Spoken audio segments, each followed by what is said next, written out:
오늘 우리 주신 하나님 말씀은 열왕기하 20장 1절부터 11절까지 말씀입니다. 우리 함께 합독하도록 하겠습니다. 그 즈음에 히스기야가 병들어 죽게 됐습니다. 아모스의 아들 이사야 예언자가 히스기야에게 와서 말했습니다. 여호와께서 말씀하십니다. 내 집을 정리하여라. 내가 죽고 살지 못할 것이다. 히스기야는 얼굴을 벽 쪽으로 돌리고 여호와께 기도했습니다. 여호와여, 내가 주 앞에서 신실하게 온 마음을 다해 행하고 주께서 보시기에 선한 일을 했다는 것을 기억해 주십시오. 그리고 히스기야는 매우 슬프게 울었습니다. 히스기야가 중간들을 떠나기 전에 여호와의 말씀이 그에게 임했습니다. 내 백성이 지도자 히스기야에게 돌아가서 말하여라. 내 주상 다윗의 하나님 여호와가 말한다. 내가 내 기도를 듣고 내 눈물을 보았다. 내가 반드시 너를 고쳐줄 것이다. 지금부터 3일째 되는 날 너는 여호와의 성전으로 올라가거라. 그러면 내 수명을 15년 연장해 줄 것이다. 그리고 내가 너와 이 성을 아시리아 왕의 손에서 구해낼 것이다. 내가 나를 위해 또 내 종 다윗을 위해 이 성을 지켜줄 것이다. 그러고 나서 이사야가 말했습니다. 무화과 반죽을 준비하라. 그들은 그것을 준비해 히스기야의 종기에 발랐습니다. 그러자 히스기야가 회복됐습니다. 히스기야가 이사야에게 물었습니다. 여호와께서 나를 고치시고 내가 3일째 되는 날 여호와의 성전에 올라갈 거라는 표적이 무엇입니까? 이사야가 대답했습니다. 왕에게 여호와께서 약속하신 일을 실행하실 거라는 표적이 여기에 있습니다. 해 그림자를 앞으로 10도 가게 할까요? 아니면 뒤로 10도 가게 할까요? 히스기야가 말했습니다. 해 그림자가 앞으로 10도 가는 것은 쉬운 일입니다. 뒤로 10도 가게 해 주십시오. 그러자 예언자 이사야가 여호와께 간구했습니다. 여호와께서는 아하스의 시계에 드리워진 그림자를 10도 뒤로 가게 하셨습니다. 아멘. 할렐루야. 오늘도 살아계신 하나님을 찬양합니다. 늘 하나님과 동행하는 하나님의 은혜 가운데 머무는 여러분 모두가 되시기를 축복합니다. 오늘 본문 열왕기하 20장은 히스기야 왕이 병들어 죽게 된 사건으로 시작하고 있습니다. 열왕기하는 시간 순서로 기록되지 않았고 주제별로 기록되어져 있는 책입니다. 그래서 오늘 본문 내용을 가만히 보면 히스기야가 병들고 하나님께 기도하여 15년 생명이 연장된 이 내용으로 오늘 말씀은 기록하고 있습니다. 히스기야의 통치 기간이 29년입니다. 통치 기간이 29년이고 오늘 본문 말씀은 히스기야의 통치 14년째 되는 해의 이야기입니다. 그러니까 어제 본문 말씀에 이어서 시간 순서로 지금 기록된 것이 아니라 어제 본문 말씀에 그 이전인 히스기야 14년째 되는 통치 14년째 되는 해의 사건을 기록해 놓은 것이에요.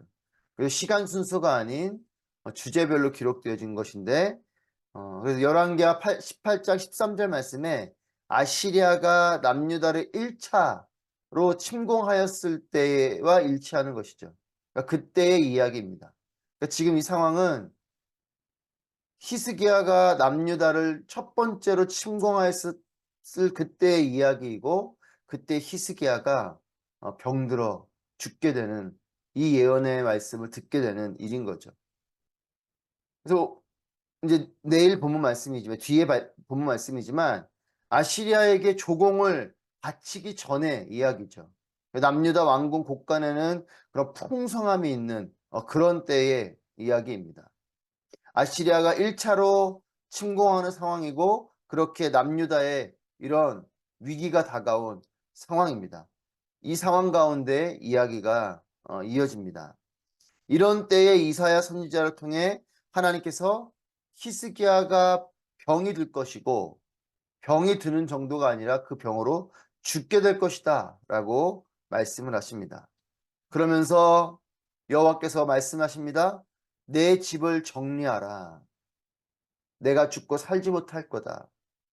그러니까 이 뜻은 뭐냐? 내 집을 정리하여라 라는 것은 너가 이제 죽게 되기 때문에 너의 왕권은 이제 무너질 것이고 그러니 너의 후계자를 빨리 세워두어라 이런 뜻입니다. 그러니까 분명히 이제 너는 죽게 될 거라는 거죠. 그러니까 너의 후계자를 세우라 라고까지 말씀을 하시는 겁니다.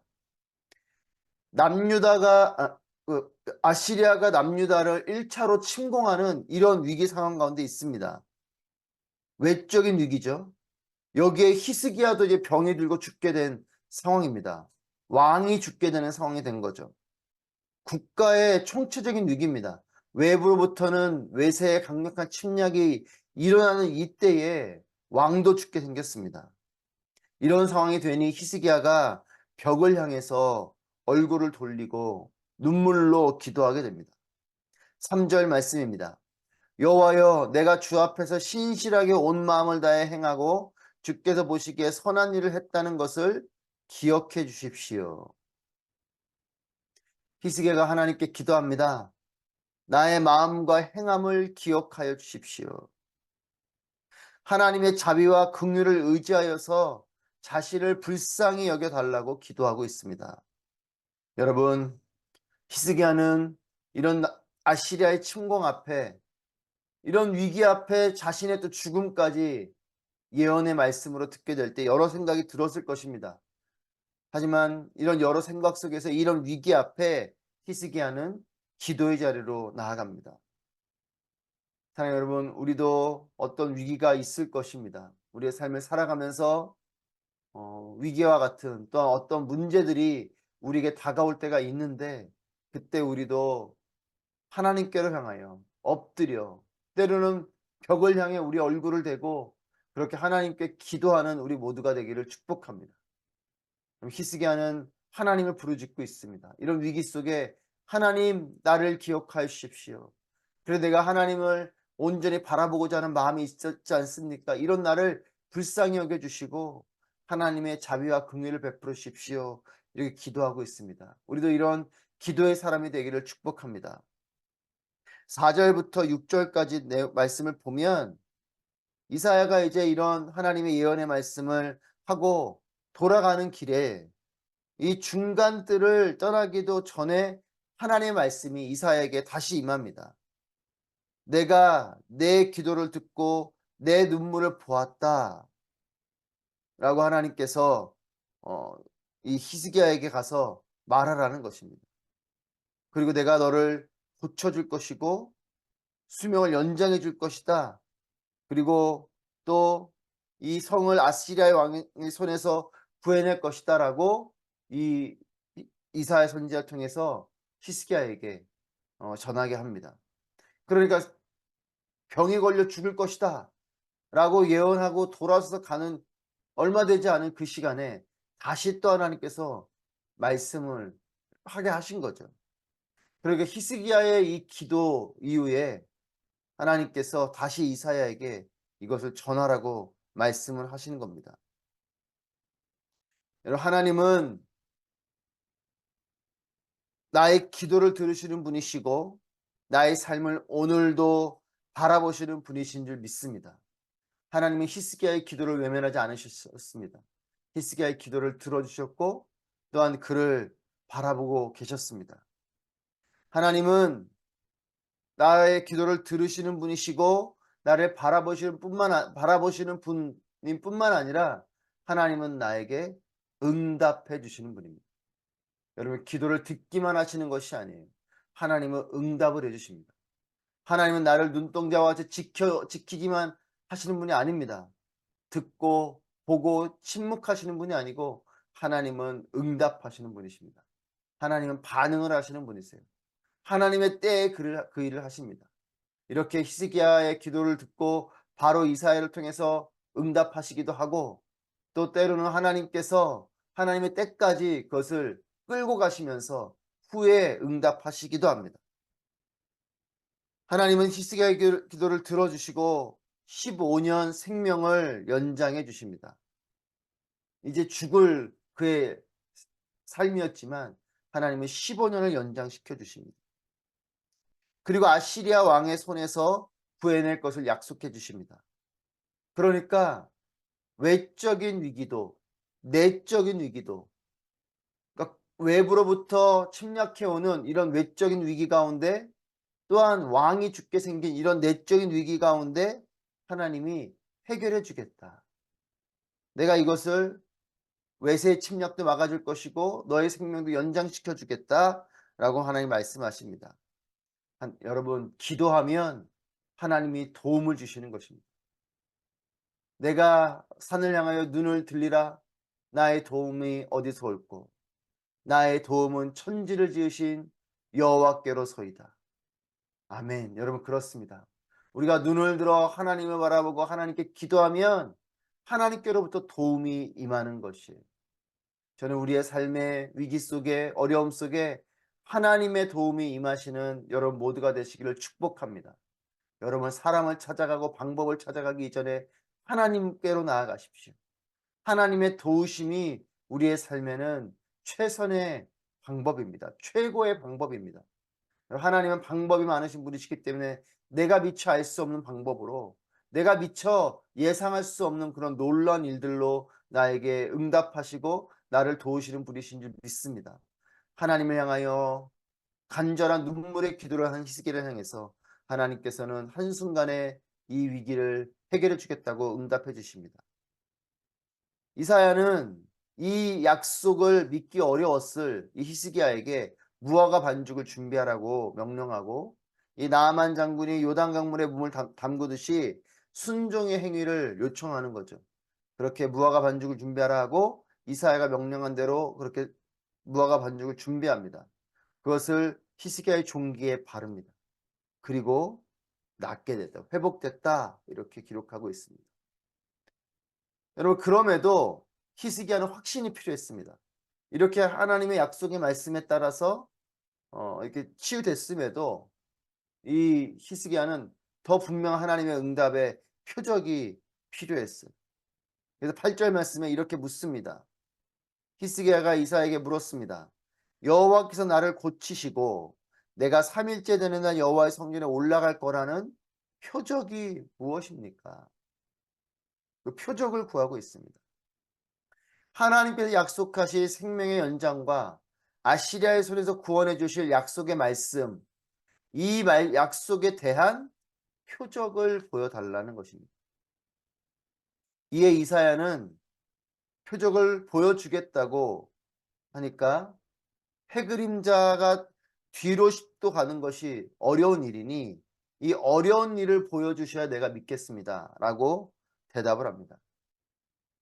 분명히 믿기 위해서 확실한 증거를 구하는 것, 여러분, 증거를 구하는 것은 나쁜 것은 아닙니다. 하지만 하나님의 말씀하심을 표적을 통해서 확인해야만 하는, 그래야 내가 믿게 될 것이라는 것이 우리의 연약한 믿음의 모습이라는 거죠. 예수님께서 요한복음 20장 29절에 이렇게 말씀하십니다. 너는 나를 보았기 때문에 믿느냐? 나를 보지 않고 믿는 사람은 복이 있다. 하나님 앞에 분명한 표적을 구하고 도마처럼 예수님의 옆구리를 만지고 이런 분명한 것을 확인하고자 하는 마음이 잘못된 것은 아니에요. 여러분, 기드온도 그렇게 표적을 구했고 또 오늘 히스기야도 이렇게 표적을 구하고 또 도마도 예수님의 옆구리를 만지지만 여러분, 그것이 잘못된 것은 아닙니다. 그렇게 분명히 내가 믿고 싶습니다라는 그런 간절한 믿음의 마음은 뭐 나쁘다고 할 수 없죠. 하지만 하나님 말씀하셨으면 그 말씀을 그대로 믿는 믿음, 이것이 더 복된 것이라는 거예요. 히스기야는 하나님 말씀하시지만 이거에 대한 표적을 구하고 있습니다. 그리고 표적이니 정말 어려운 표적을 보여주셔야 내가 그걸 분명히 믿지 않겠습니까? 여러분, 기드온도 2번에 걸쳐서 이 양털에 대한 하나님의 표적을 구하지 않습니까? 여러분, 이것이 우리의 믿음일 때가 있어요. 하나님 말씀하시는데 그 말씀이 진짜 하나님 약속인지 보여주십시오라고 요청할 때가 있는 거죠. 그런데 여러분, 하나님은 이런 요청까지도 응답해 주시는 분이십니다. 기드온에게 양털의 표적을 보여주신 것처럼 모세에게 여러 가지 표적을 보여주시면서 그에게 확신을 주셨던 것처럼 또 히스기야에게 이 해식의 그림자를 뒤로 가는 표적을 보여주신 것처럼 하나님은 이 표적들을 보여주시고 믿음을 견고히 하라라고 우리에게 말씀해 주십니다. 여러분, 하나님은 우리에게 신실하게 응답하시는 분이십니다. 말씀하시는데 그것을 못 믿는 우리에게 나무라시는 것이 아니라 그 표적을 보여주시기도 합니다. 우리는 표적이 없이도 말씀하시는 것만으로 믿음을 품는 복이 있는 삶이 또한 되어야 할 것입니다. 하나님 우리에게 신실하게 응답하시는 분이시요. 우리는 그 신실하게 응답하시는 하나님을 향해서 하나님 말씀하심만으로도 하나님의 그 약속을 분명히 믿는 이 믿음이 있어야 할 것입니다. 하나님은 오늘도 우리에게 말씀하시고 이미 우리에게 또 약속을 이미 기록해 놓으신 이 성경의 말씀이 있지요. 우리는 이 약속의 말씀을 보고 읽고 믿음으로 나아가야 할 것입니다. 그런데 때로는 이 말씀만으로는 안 되는 뭔가 하나님 나에게 표적을 보여주십시오.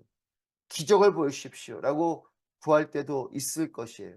여러분, 하지만 그런 표적보다 이미 우리에게 주신 하나님의 약속의 말씀, 하나님의 그 마음을 분명히 믿고, 그래, 하나님이 이런 하나님이시니 나에게도 이와 같은 하나님의 역사하심이 있을 것을 믿는 그런 믿음을 품는 우리 모두가 되기를 바랍니다.